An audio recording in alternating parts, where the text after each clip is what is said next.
Hi, my name's Harriet and I've lived in Manchester all my life with my family. When I first started high school, randomly out of nowhere, I started to become very anxious. I couldn't go to school because I'd have really bad panic attacks. Every time I tried to, I would nearly end up in hospital. I developed a sick phobia from feeling sick so much. It affected my whole family because I wouldn't want to leave the house. I saw a psychologist for 2 years, but nothing worked. I've always been part of the church. I didn't really enjoy coming because I thought that if you knew God, that something like this couldn't happen to you, and I'd blame him and I'd be really angry all the time.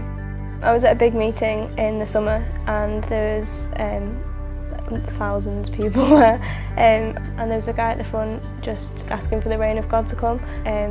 I just put my arms out and I suddenly felt my hands dripping, and I was just like, I'm not that anxious, so it can't be me just having like sweaty hands or whatever when I used to get them. And I just knew in that moment that I was feeling the rain of God, like God's love just rushed through me and something had been lifted off.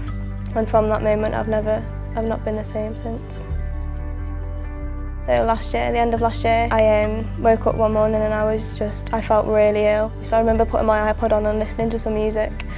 And just singing to Jesus and asking him to just take the way I felt away. There was something in me that was just like, oh, why am I not panicking how I usually do? Deep down I knew that this was going to be it. I knew that I was going to have to face it. But that day I was sick and I just felt this weight just go, like in an instant it just went. I'm no longer anxious anymore. There's just so much time to think because all I used to think about was myself and how I felt. So after seeing a psychologist for 2 years and seeing doctors and then trying to give me medication to try and make me better, actually that wasn't going to be the answer to the problems. It was going to be Jesus and his love was just going to set me free, and that is what's happened. So now I'm free.